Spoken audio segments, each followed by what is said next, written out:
Did you ever do any prestigious work? Back in 1984, the IRA bombed the Brighton Grand Hotel, and which was an absolutely terrible thing at the time, disgusting. And the Brighton Grand Hotel obviously needed to have a load of new windows as a result of the bombing of the Grand Hotel. People might remember that Margaret Thatcher was injured during the thing. People actually did lose their lives, or their lives were affected forever, became disabled or whatever it might be. It's a terrible, terrible thing.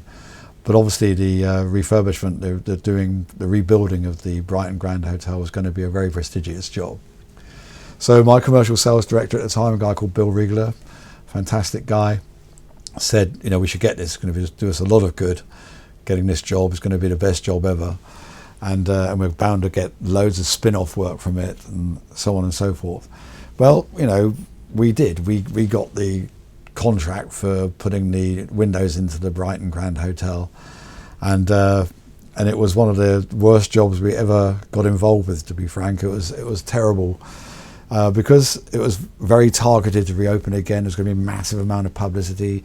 There are contractors crawling all over the building at all times for whatever reason, and we had fitted our windows into the building quite early on. It was an inappropriate window specified by the architect at the time, not us. We told them it was the wrong window. They didn't take any notice, and the whole thing was a complete disaster, quite frankly, because the contractors kept on breaking the handles or breaking this or breaking that, and we were not being paid the last 10% of what was an incredibly cheap price anyway. It was taking up our capacity fitting wise. It was taking all of our energy. It was a complete disaster.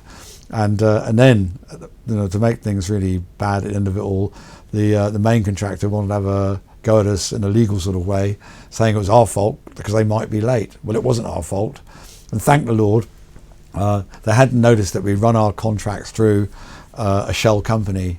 So that's my bit of advice to people, really. If you're going to get involved in prestigious contracts, with very big contractors and that sort of stuff, then make sure, again, you get your terms and conditions right. If you can't, make sure that they're at least dealing with a legal entity which you don't mind saying goodbye to one way or another. Because that's what we threatened to do with this particular contract. They were being totally unfair to us. And so after that experience, I never sought to do any prestigious contracts ever again. Only ever seek to do work because we're making money out of it, and it's good for the company, its staff, its stakeholders generally speaking, and its shareholders obviously. Prestige contracts, you can keep them.